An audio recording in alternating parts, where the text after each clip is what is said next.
ভ্রমণ পিপাসুদের কাছে সমুদ্র সৈকতে সূর্যাস্ত সবচেয়ে আকর্ষণীয় মুহূর্ত। সাগরের নোনা জলে রক্তিম সূর্যটা হারিয়ে যাওয়ার সঙ্গে সঙ্গে হারায় সৈকতের জৌলুস। সন্ধ্যা নামার পর কক্সবাজার সৈকতে দেখার তেমন কিছু থাকে না পর্যটকদের, নেই বিনোদনেরও তেমন কোনো ব্যবস্থা। এই জায়গাটা যে এত সুন্দর, বাচ্চাদের জন্য যদি কিছু করা যেত তাহলে এই জায়গাটা আরো সুন্দর হয়। কিছু রাইডের ব্যবস্থা হয় তাইলে সবাই রাত্রে আসলে একটু উপভোগ করবে। তবে যারা একটু বেশি বিনোদন প্রিয় তারা কি আর থেমে থাকেন অন্য কিছুর অপেক্ষায়?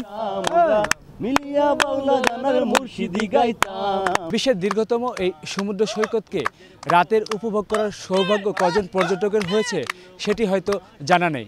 তবে গভীর রাত পর্যন্ত সমুদ্র যে তার রূপ পরিবর্তন করে সেটি দেখতে অনেকেই এভাবে গভীর রাত পর্যন্ত এখানে উপভোগ করছে। বিনোদনের বড়সড় কোনো আয়োজন হয়তো নেই বিশাল এই সমুদ্র সৈকতে, তবে রাতভর সাগর পাড়ে আশ্রয় পড়া ঢেউয়ের শব্দে মুগ্ধ হন অনেকেই। আর পর্যটকদের গান শুনিয়ে আরো বেশি মুগ্ধ করেন সাগর বালকেরা। রাতে সৈকতের নিরাপত্তা নিয়েও অভিযোগের কমতি নেই। শৈবাল থেকে কলাতলি পয়েন্ট পর্যন্ত নিরাপত্তার জন্য নেই পর্যাপ্ত আলোর ব্যবস্থা। এখানে সিকিউরিটিটা খুব ভালো না, এখানে রাত্রে থাকাটা ঠিক না, এজন্য এখানে থাকি না। যদি লাইটিং সিস্টেমটা থাকে তাহলে দেখা যাবে হয়তো রাতের সবাই সেফ ফিল করবে। সমুদ্রে উপভোগ করার মতো আসলে রাতটাই সবচেয়ে ভালো। যারা রাতে সৈকত পাড়ে সময় কাটাতে ভয় পান তাদের অধিকাংশ ঘুরে বেড়ান মার্কেটগুলোতে। কেনাকাটার পরে এখান থেকে চলে যাওয়া লাগে, কারণ নিরাপত্তা। রাতে রুমে বসে থেকে কি করব, এজন্য এখানে আসা।